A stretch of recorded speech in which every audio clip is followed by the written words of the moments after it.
About an hour, just under. Fine. We're recording now, so everyone heard that. But that doesn't matter. Hello, everyone.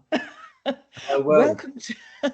Welcome to Channeling and Stranger Things. And today I have on the sofa with me, well, I don't actually, because this gentleman is in England, but if he was here, he would be on the sofa with me. I have the amazing astrologer Steve Judd with me, but we are not going to talk astrology. Well, it might creep in a little bit to the subjects we're going to look at because Steve has many hidden talents. So Steve is here to tell us today about some of his hidden talents and passions. Welcome, Steve Judd. Please introduce yourself. Greetings. Yeah, Steve Judd, professional astrologer, professional human being, 79% compass mentis, 21% barking, and great sense of humour. 70 years old enough to not give a damn anymore. Well, we should have a good chat then. Yeah, and what else? Yeah, interested in the arcane, the esoteric, the mysterious, sometimes the batshit crazy, and always the stimulating, innovative, and original, all with a basic fundamental background energy of elevating human consciousness. Wonderful, wonderful. That sounds very similar to where I come from, which is probably why we organised this interview today. And what we wanted to look at today, which we discussed when we spoke before, was you have great knowledge, and I know you're very passionate about crop circles. And also, I want to also pick your brains about the astrological symbolism of 3iATLAS, which for anyone that doesn't know is this huge, massive interstellar object that may or may not be a comet that is currently hurtling through our solar system. But to start with, shall we have a look at crop circles? Why did you get into them? How did you get into them? Well, first start. Oh, wow. Oh, wow. Right. That's amazing. Now, for those of you who can pick up your screen, in the center of that, you will see one or two very little dots. Yeah. Those are people. Oh my God. So that is massive. That gives you an idea of the scale we're looking at. That formation, for example, is about 80 meters in diameter, which is about par.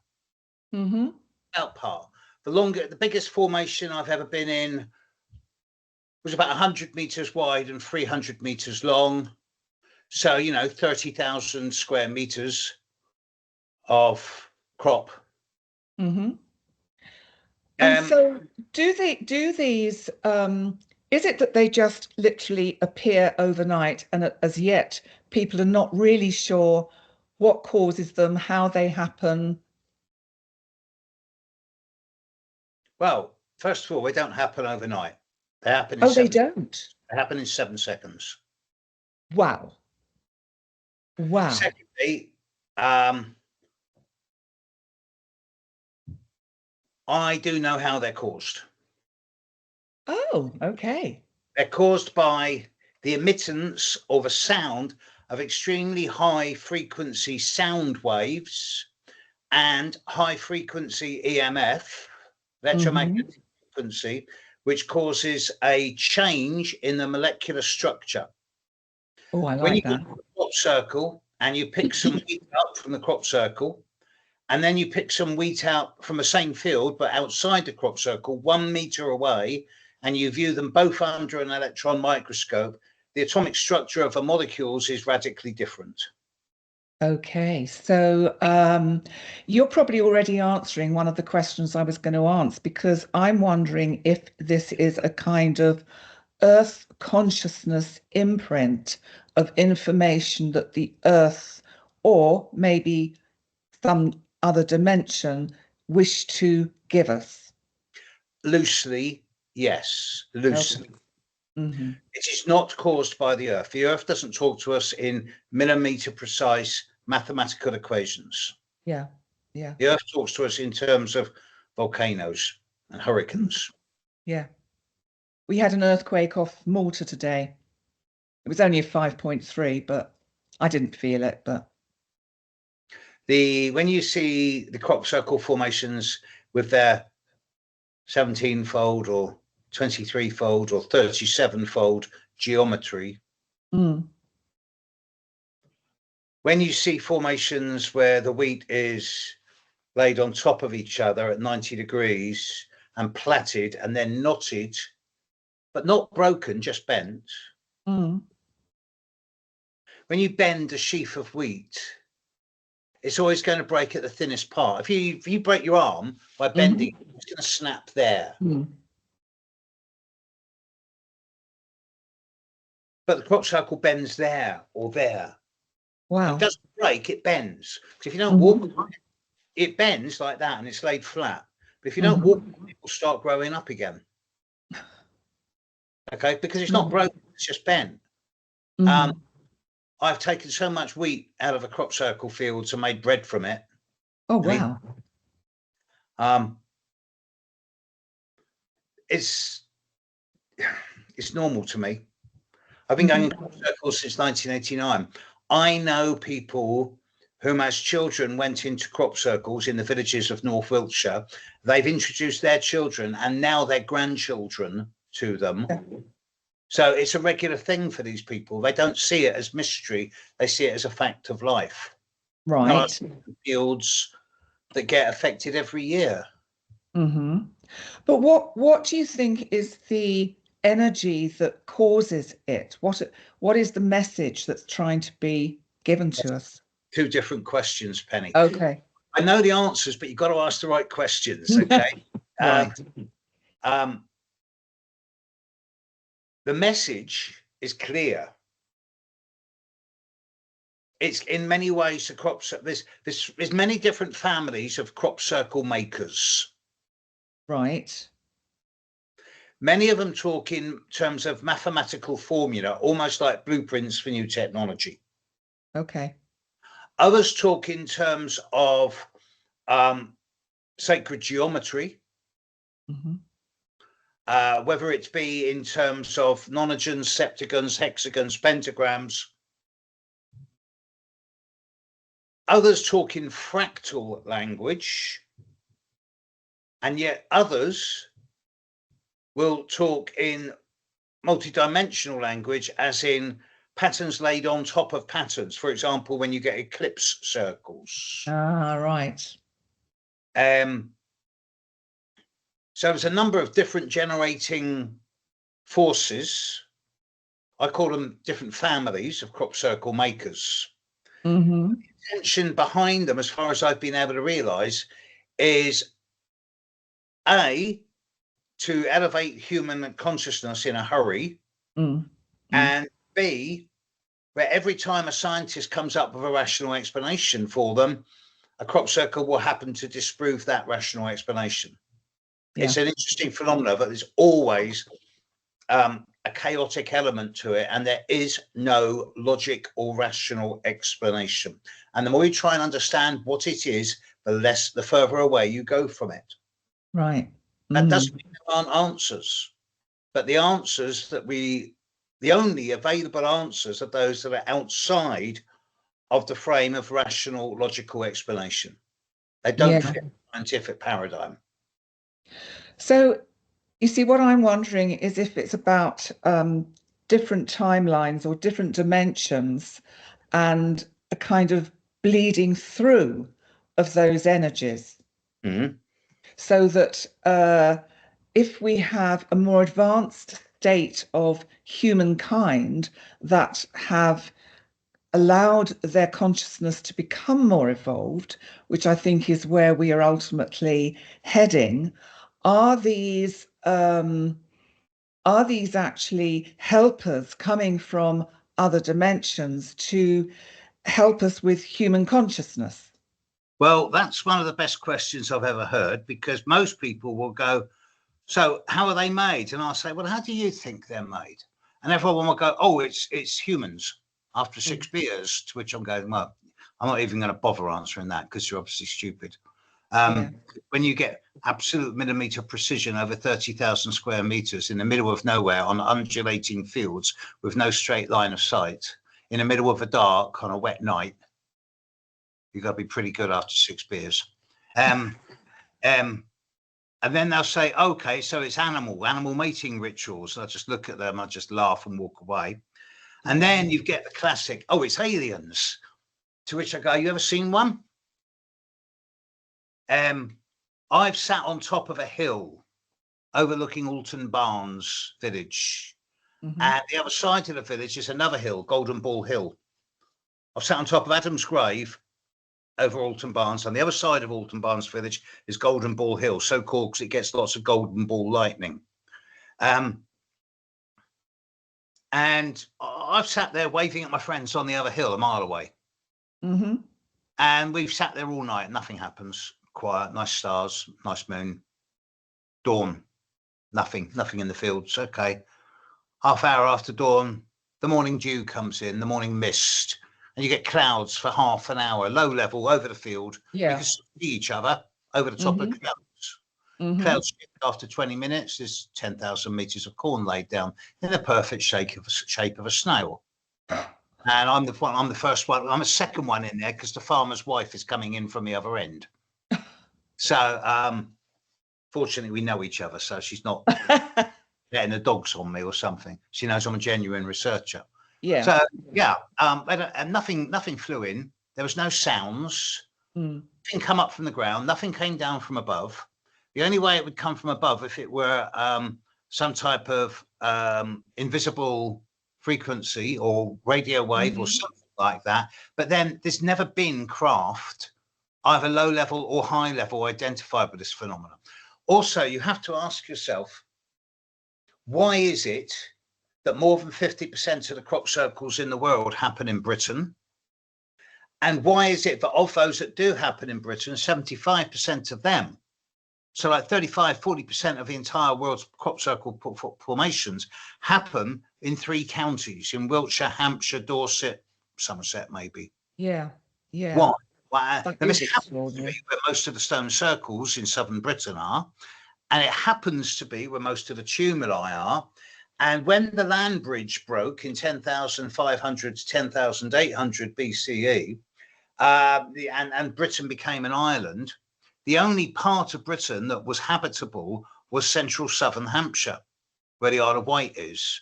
Right. And that's the first place to be cleared and made arable. And that's where the oldest civilization of mainland Britain started from. The rest was up, down. Once you were north of where the London-Bristol road is now, that was still ice sheet. Wow. So it's something to do with antiquity and the power that was imbued into the land at those times. Okay, so are we getting into the energy of the ancient religions, the kind of pagan, that's a kind of an umbrella term really for the sort of ancient religions, the ancient magic? It's not pagan. Maybe that's the wrong word. Those are generic terms. It's my contention that the intelligence of our ancestors, those people who built with, again, absolute precision, the stone monuments and the tumuli that still exist today, the intelligence of those people was far beyond that which we have today. But I suggest that they were using elements of their brain which we no longer have access to, which we've been civilized enough to have wiped out. Yeah. And they were using a form of intuitive, or more likely instinctual, energetic waveform, which we have supplanted with logic and rationality.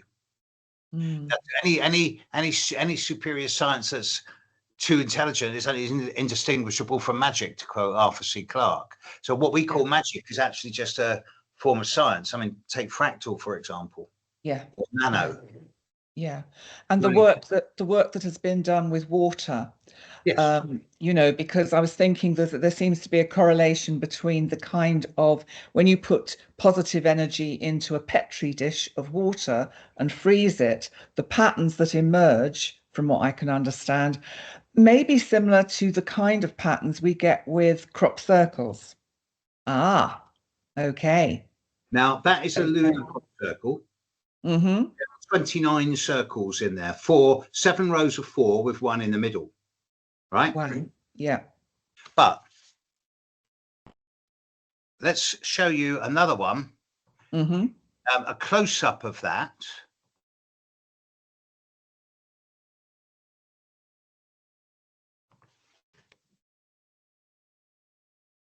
Oh my God. Wow. Right. Yeah. And then I've got an It's even better incredible. up, Yeah. which I personally took myself Mm-hmm. from a microlight above it. Mm. This is from a distance of about 200 feet. And you could see on the edges that what I call the thatching, wheat laid on top of each other. Okay. Yes, yes, yes, yes. Yeah. Going from north to south, east to west, above the circles. So, and you know, this is some of these. When you see the standing corn, they're in rows that thin, one strand going around in a perfect circle. You can't do this in a natural way. So, the generating force of the crop circle formations is obviously hugely intelligent, mathematically very aware, spiritually conscious, because the language of the formations isn't only mathematical, it has a spiritual element. I talked to you about the big one over Alton Barnes, 30,000 square meters. That was in the form of an Om sign, and it was precise. Wow. So there's a spiritual and mathematical balance here. So the generating force, the circle maker energy, is interested in both elevating our technology and our spirituality.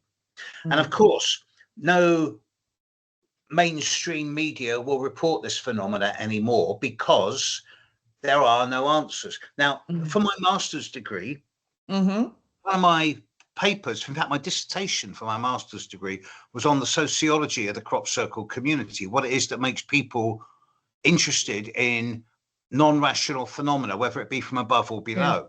Yeah. And I approached what was then the Ministry of Agriculture, Food and Fisheries for an official perspective on what makes the crop circles. And they just looked at my question and went, go away. And I said, no, I am representing an academic authority, and this is for my dissertation, and I want an answer. You have to give me an answer. I don't care if you tell me they're all fakes, but I want an answer. Yeah. And they turned around to me, they came back to me after 2 weeks, and they said to me that the crop circle phenomena is the result of a very unusual phenomena in the wind patterns in the North Wiltshire area.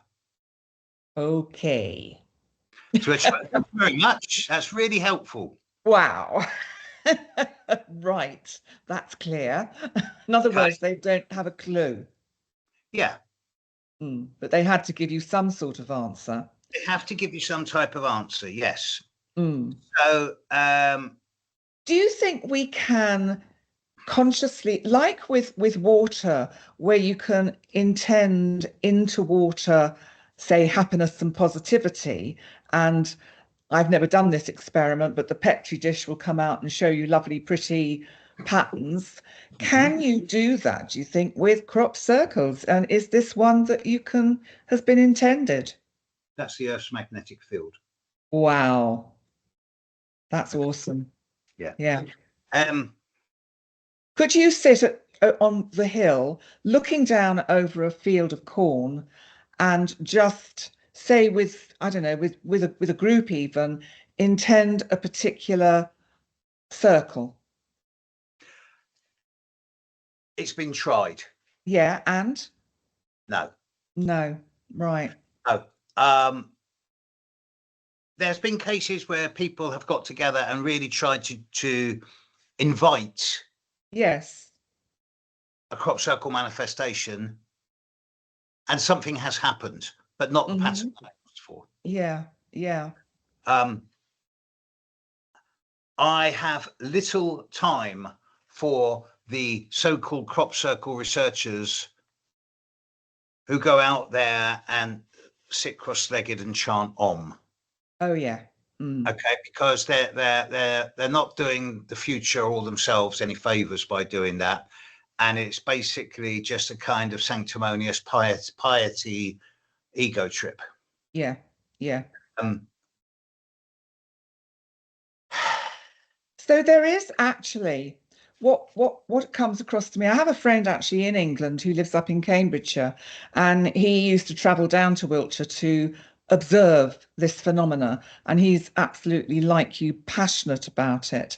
But it Yeah, feels that just from my own limited awareness and understanding that there has to be some kind of intelligence behind it that we may not be able to fully understand. And I guess it kind of gets me, oh, wow, thinking about portals. You know how with the whole UFO phenomenon or UAP phenomena, they talk about perhaps they come and go through, I don't know, portals or wormholes or whatever. Um, I don't know. Is there, you see, if it's this energy and sound which resonates with me, that really makes sense because they've talked about that with the pyramids and the raising of the stones, haven't they? That it was used, sound was used to elevate these massive, huge stones on top of each other. allegedly. Allegedly, I know. Now, it's interesting that Avebury Stone Circle, which Hmm. is the largest stone circle in the world, Right, I've been there. is at least 500 years, if not 1,000 years older than the Great Pyramids. Right. Anne McCaffrey, Anne McCausley, sorry, Anne McCaffrey, Anne She's McCausley. an author. Yes, she refused to let her work be published until she died because it was so Hmm. controversial. Right. Having dated many different megalithic structures, both in Hmm. the Mesopotamian and the Western fringes, she's of Mm. that history did not start in Mesopotamia and spread west. It came from the Western fringes and spread east because Right. most of the megalithic structures of Ireland, Wales, Scotland, Western England, Western Portugal, Northwest Spain, Norway, the Atlantic fringes are Mm. older than the ziggurats and the pyramids. Yeah. It's the same here in Malta and Gozo. Our temples in Gozo called Gajantia, which were allegedly built by a giantess called Sunsuna, that temple, they predate the pyramids. And there's the official history line, which says it's 5,000 years old. And then there's the unofficial kind of Graham Hancock, who did ancient apocalypse ideas, that it's probably could be 12 or 13, 15,000 years older than that. I doubt if there's much on this planet that's much older than 12,500 years because that's when the flood happened. Ah, right. Yes. Okay. Uh, Yes. and in every culture, whether it be um, Egyptian, Mesopotamian, Polynesian, Zimbabwean, Aztec, Norse, there's Hmm. always this mythology of the flood, Yes. and we It's know universal, isn't it? Yeah. it's planned, Mm. it's Gaian, it's planned Yeah. planet and planet, Yeah. um, and we know with certainty that the northern North Sea broke through into Dogger Bank and then crashed through the narrow causeway between France and Britain, making Britain an island. We know Right. with Right. certainty that this happened sometime between 10,300 and 10,600 BCE. Right. And the only way this could have happened would have been for a massive tidal surge, as perhaps would have happened with With ice the sheet Great Flood. Yes. and Yes. sheet melting, big flood. Yes. Yeah. This is the biggest crop circle of all time. Oh, it's gone. Wonderful. I love it. I hate it when that happens. You just touch the screen. I And know. I know. right. This is the biggest crop circle of all time. Hmm. And when was this created? 2001 Okay. in Alton, And Barnes. is it, oh wow. Is there, and whilst you're holding that up, is there any correlation with these crop circles and the timing in the sense of No, astrology or eclipses or anything like that? it is yes. But that Eclipses, yes. That's all. This This is the whole wrong time. This is the wrong time of year for crop circles, isn't it? they only happen when the wheat is growing. Yeah. Although it's not exclusively in wheat. Oh, okay. Barley, rye, oats. I've seen crop circles in peas. I've got a great picture, if I could find it, of a crop circle in trees. Of trees Wow. at 90 to 60 degrees. And I don't mean little saplings, I mean 8-inch thick trunks, Uh-huh. 10 to 60 degrees. The one I just showed you has over 1,000 different circles on it. It's 200 meters by 200 meters. So it's 40,000 meters. It's on a field that is like that. So you can't see the formation from any point on the landscape. You can only see it from above. Yeah. And Wow. Wow. now you haven't asked me the right question yet. Oh gosh, right. Okay. What do you think they are? Oh, I know what they are. They're Okay. consciousness and evolution accelerators. Yeah, okay. Yeah, I get that. Definitely. The question is, where Mm-hmm.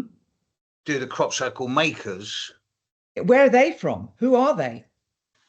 We use something like 24 to 25% of our brain whilst we're awake, and we use something like 28 to 29% of our brain when we're asleep.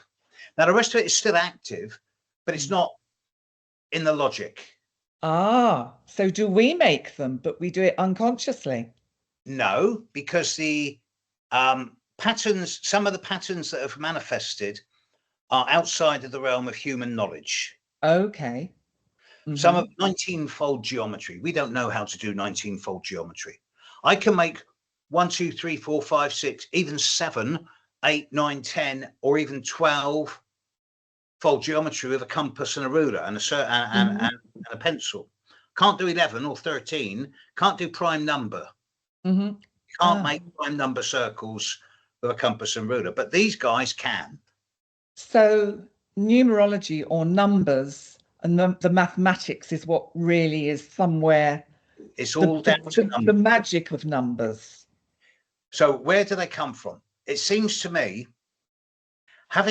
being someone who since the late 1970s, every year I have made it my purpose to ingest a increasingly smaller dose of psilocybin And what's that? and magic mushrooms. Oh, it's the magic mushrooms. Okay. Okay. Indigenous to this country. If people want to take ayahuasca, fine, but go and do it in Brazil or Peru. If you're going to take morning glory seeds, go to Spain or Mexico. Peyote, go to Mexico. Every country has its own indigenous psychotropic. I didn't know the UK had. Yes, psilocybin, Wow. liberty caps. Ah, A little mushroom with a little nipple on the top. Same as in Germany, it's the fly agaric. You get them in Britain too, and in Scotland. Every country has its own organically occurring natural psychotropic. And I draw the line between psychotropic and psychedelic, because psychedelic is chemical, DMT, LSD. Yes. Whereas psychotropic is organic. It's a mushroom or a fungus or a cactus. And I've taken psilocybin enough, and it is not illegal to take psilocybin in the UK if they are wet. If they are dry, it is illegal. So I've taken dry psilocybin. I've always taken them straight from the field. Right. And how does it affect one? How do you feel? Well, once you're past the initial 20 minutes of giggling, then you realize that your perception has been altered and enhanced. I have spoken with what I call the machine elves, the little wiring underneath the board. Other people call it fairy or pixie. Oh, wow. And it's in my contention that just outside of our range of consciousness, that just there is the Summerland. Or there is the fair folk. There's goblin, pixie and troll, brownie. Got you. And there, crop circle maker. Yeah, I got it. I get that. Indigenous to this planet. Yeah. Outside of in a different time zone continuum. Yes. Different space-time But continuum. we're all here simultaneously, aren't Right. we? They're getting really hacked off of us because we're screwing up their planet. Right. But they're coming from an energy of love.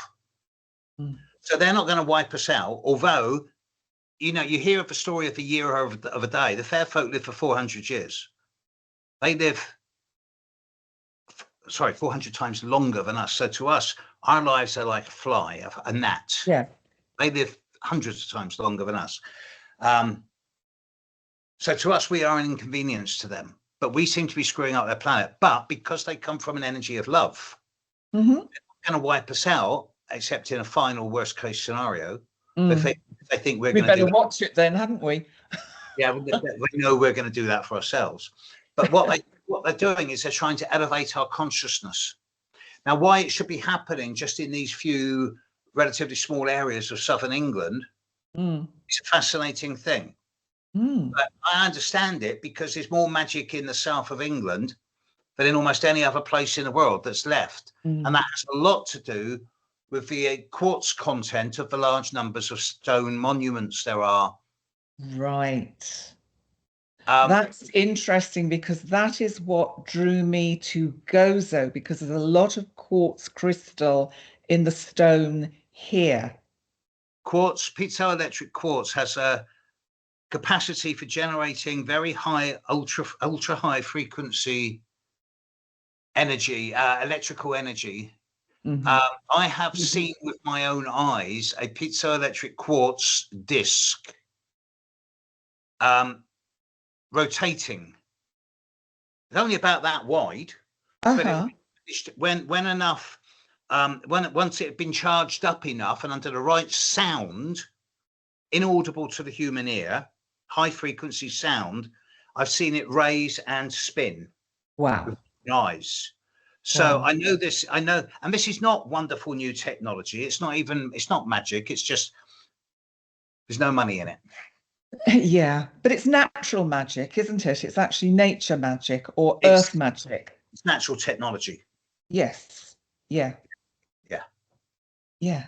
Yeah. So, and yes, to other people, it's called magic because it's unexplainable or irrational. And to other people, it's black magic because they can't control it and disempower it or make any money from it. Yeah. So, and it's easy. I've lived with the reputation of being a crackpot and an outsider for decades now. I don't care. Join the club. So, I find the whole crop circle phenomena fascinating. There is a language there, and that language is saying transform, transmute, and elevate your consciousness. Yeah. Which, of course, actually is where it does match up with the astrology, doesn't it? Because that's actually what Pluto and Uranus are trying to get us to do at the moment. Absolutely. Absolutely. So, crop circles are the earliest record of crop circles I found comes from the 50s. Wow. From the poet Longfellow. Ah, okay. Who talks of the patterns in the fields in Elizabeth's day, but by the time James became king, they had disappeared. Wow. There's records of crop circles from the 1820s, and I've seen photos of crop circles from the 1920s and early 30s, but all of these have been small circles. It is only since the early mid-90s that we start seeing more than circles. And this correlates with the sudden rise in technology, spirituality, and population on this planet. Because we are, as an astrologer, you will know that we are now in end times. Oh, yes. This end of time, the end of history. Yes. And we're about to emerge into a whole different dimension of existence. It's incredibly scary and incredibly stimulating at the time. I just love it. I love it. So which is making me wonder about crop circles and 2025 because of the intense energy that I think even people that aren't particularly tuned into alternative energies have been sensing, because you see it in what people share on social media, that people are sensing there is an energy at the moment that is just extraordinary. So the crop circles this spring, was there anything relevant, or was there some kind of significant message that does seem to resonate with what's happening to humanity? In recent years, in the last 7 or 8 years, Hmm. the numbers of crop circles have diminished considerably.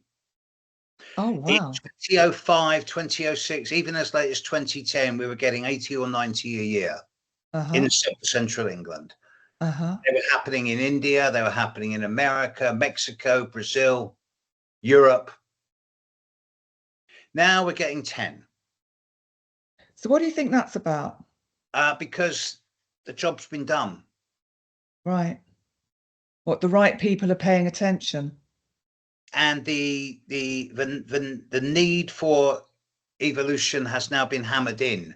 So it's now up to us. It's no Yeah. more help now, it's us. Yeah. Yeah. The complexity, as the numbers have gone down, so the complexity has increased. Mm-hmm. But I can see a time in 3 or 4 years' time where there will be no more crop circles. Mm. But by Wow. then, 3 or 4 years' time, if we haven't made the necessary evolutionary leap, we're screwed anyway. So, Yeah. Yeah. Yeah, I'd agree with that. I'd which agree with brings us that. on very nicely to 3iATLAS. Well, it does, doesn't it? Yes, moving swiftly on. Because I'm totally fascinated by anything that's out there in the cosmos, in space, and 3iATLAS from an astrological point of view, and because they're not really sure what it is, it could be a comet, but what Stefan Burns, the geophysicist, has been saying is that it seems to be like a comet, but it's not a comet that we've ever seen, Yeah, right? I suggest it is just a big lump of rock. Yes, I think it is. I don't think it's alien technology. That's not where I'm going, right? I don't think it's that at all. But I do think symbolically it is incredibly important. And I think it links in beautifully with the astrology of now. And the fact that it appeared from the sort of the direction of the galactic center, which is about what, 27, 28 Sagittarius, I just find fascinating, and that it's coming through the solar system. It's going to skim past Mars, go behind the sun, and then it's going to meet Jupiter and go out through Leo next year. So not till I think March. What I find most fascinating about it, apart from the fact that it seems to be coming from galactic center, is that it's on the plane of the ecliptic. Right. Okay. So Yes. planets go around like that, or most of them do. Right. Most comets will come in like that or Oh, I that, see. but Okay. three This I one is, in like that. yeah. So at the moment of perihelion, I always get these two mixed up. Perihelion, when it's behind the sun or meets the sun. It's Yeah. closest to the sun. Yeah. Yeah. It just is coincidence, not that such a thing exists, but I'm really glad that the Earth is the other side of the sun from 3i Yeah. perihelion. Yeah. However, 6 months on, we will pass through any remaining dust trail. Wow. Oh, yes, of course, If because it's we're going stars, around the sun. if it's a cedar, if it's seeding anything, then we'll pass through that 6 months Yeah. on, and well then you know what happens when we pass through a comet trail? We get a Yes. meteor shower. Yes. Oh my So God. yeah, that's Yeah. going to be interesting. Yeah. And symbolically, I think again it fits in beautifully with the kind of astrology that is around at the moment and with the things that are happening on the planet. It does seem like a messenger, and maybe the signs that it is going through. I believe it's in Libra currently. Yeah. And and of course the sun is going to go into Libra next Monday on the autumn equinox. And there's something, I wonder whether, if one actually just looks at it in a birth chart with the symbolism of the fact that it is an unexpected, unusual visitor, that if one, because I was thinking with clients that come to me now, I will say, well, if you want to know where it is in your chart, I'll have a look and we'll see if it links in with anything in that particular area of the chart that the client might be interested in. What do you think about that?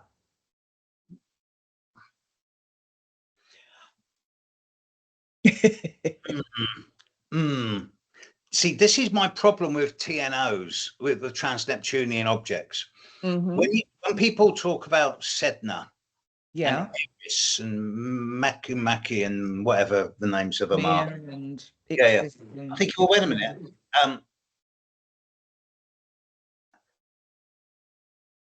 I understand why the International Astronomical Union decided that Pluto wasn't a planet. okay.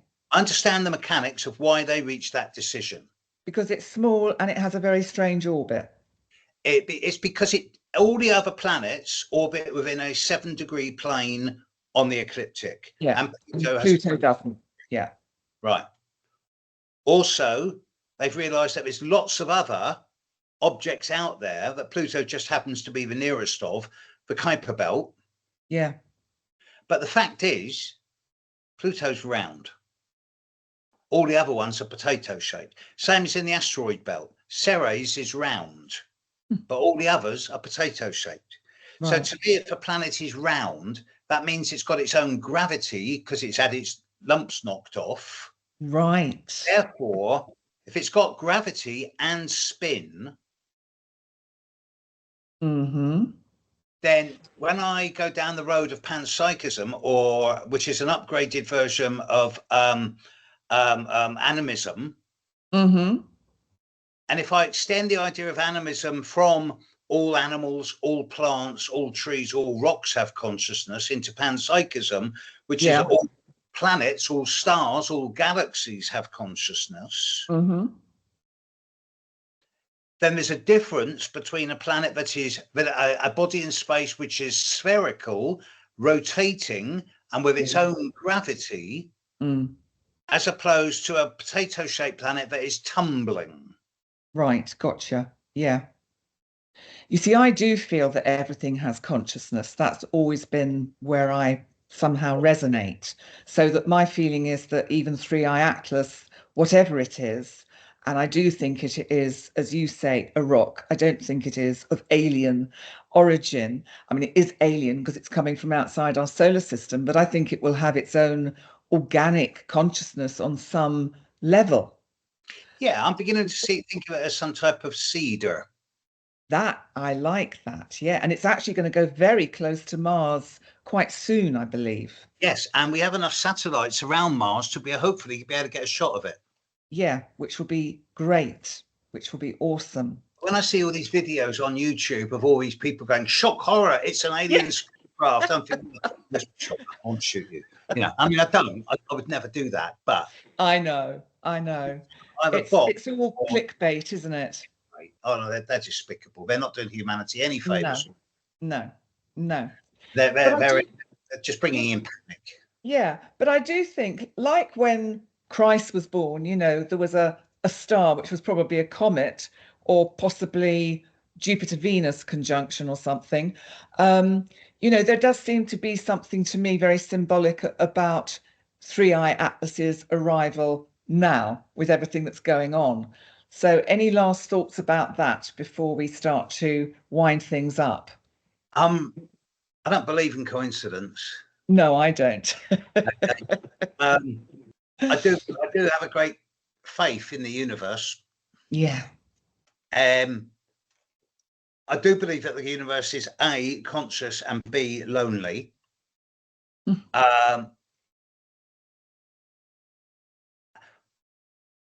Let me answer you with another conundrum. I'm not aware that there's ever been a time in the history of this planet, to the best of my knowledge, where there has ever been a species on this planet that can laugh at itself, that can have self-reflective consciousness, and above all else, there's never been a species in the whole of planetary history where the responsibility for the evolution of that species has been placed on the species itself. Yeah, that's very true. Quote Terence McKenna, we are such a radical break to the systems of biological organization that have preceded us that we must be the response to some type of attractor or dwell point that lies ahead in the temporal dimensions. There is some type of magnet both attracting and accelerating us forward to a way where we become more than we already are. Yeah, And I agree with that. the astrology suggests that the timing of this is now and in the next year or two. And the crop circle acceleration of the last 25 years has been leading us to this time. And we have an interloper from outside of our galaxy. Yeah, our solar system, or is it our galaxy? Well, the other two. There was Oumuamua and Boris something or other. I can't remember what he's. Borisov. Yeah, they were not from our solar system. No, they weren't. They the first. They were the first two. Oumuamua was the first one, and then the Boris one, and now 3iATLAS. Yeah. Yes. So, I mean, lump them all together. No, it's coincidence goes out the window. Yeah. There does seem to be some type of not plan, because that would involve.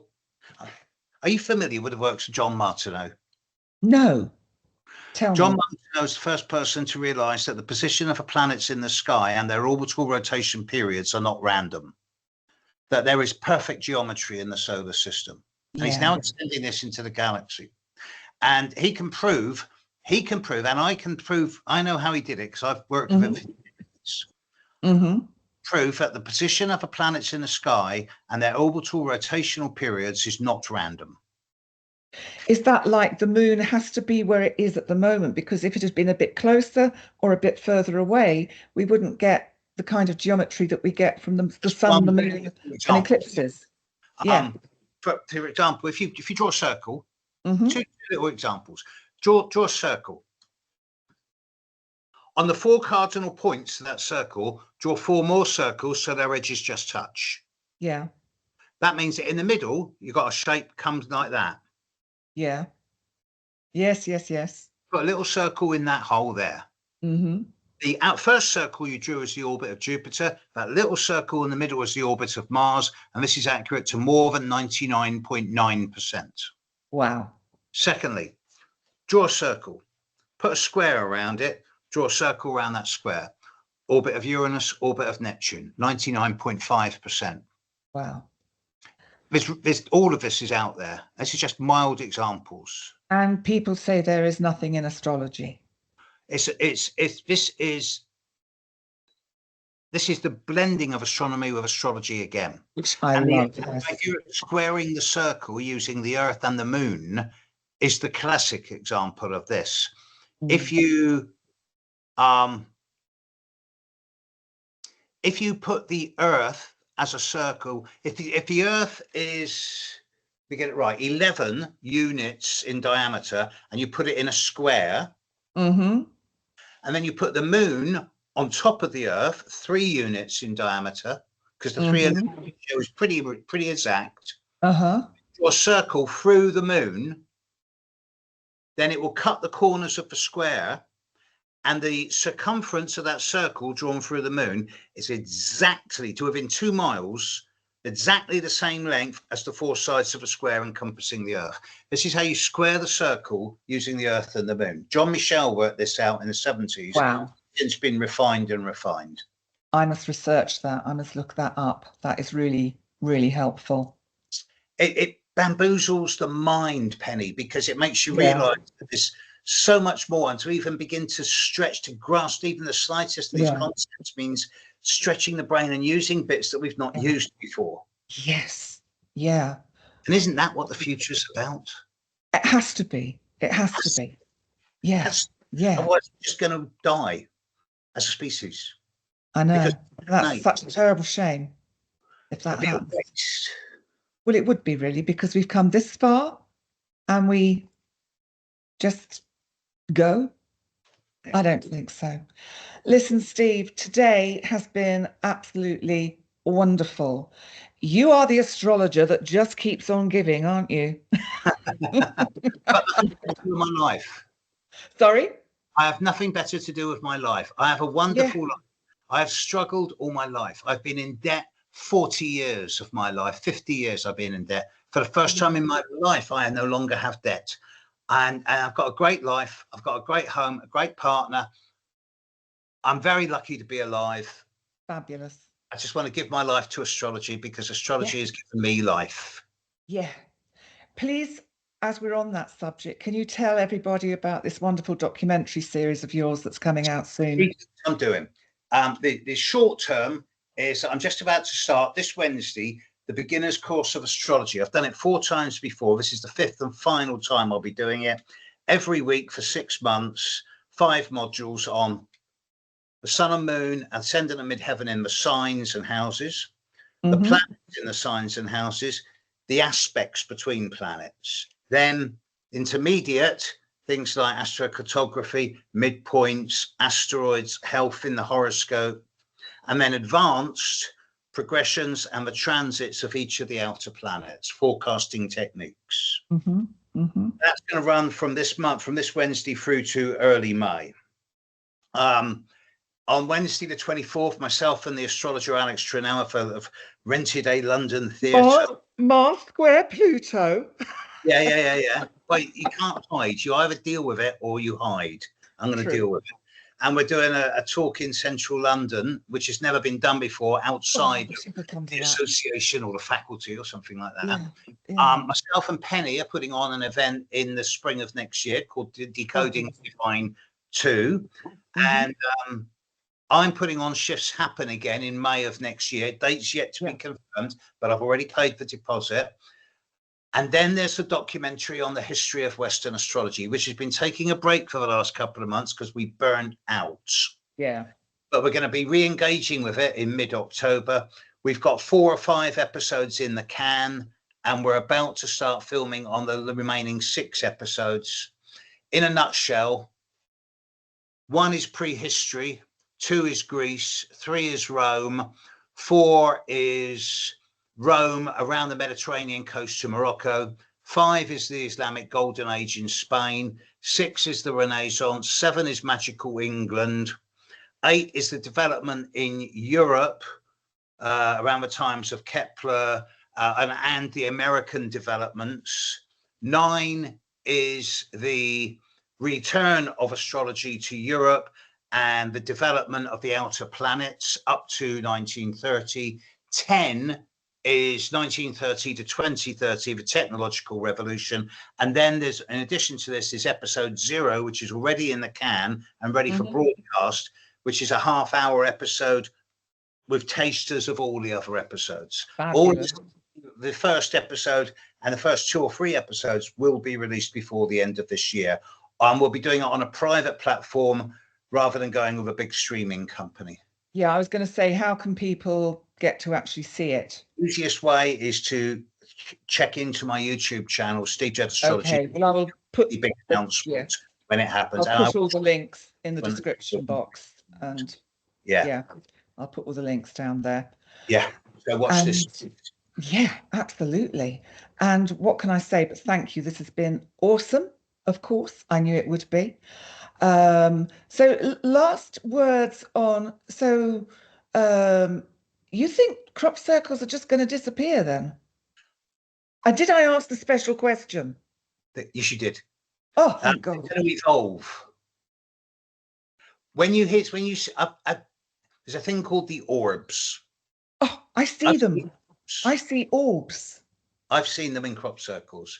When you see the transparent orbs about 6 inches wide, spinning, moving along the outside of the formation, following all the contours of the formation, and you can see through them. And you know they're intelligently guided. It makes you realize there's more to this than meets the eye. Oh, yeah. But we never find out. Yeah. We don't have many mysteries left. We don't need to really know on one level, but just be caught in the awe. The idea of mystery is to keep us stretching. Yes. Oh, yes. It So is not. It's not the destination. It is the it's journey. a journey, always. So I wish you well on your continuing journey, Mr. Judd. And Thank you. thank you, thank you so much for joining me today on channeling and stranger things. And I'm going to press stop recording in a minute and say thank you very much. I will put all the information you need, how to get in touch with Steve, in the description box. And I believe you're going to pop this up on your channel as well, I think, aren't you? You send me the recording, yeah. I will send you the recording, yes. Hey, and it's because my catchphrase. Catch you later. Absolutely. Yeah. And I'll see everyone soon too. Take care. Thanks for being here. Bye.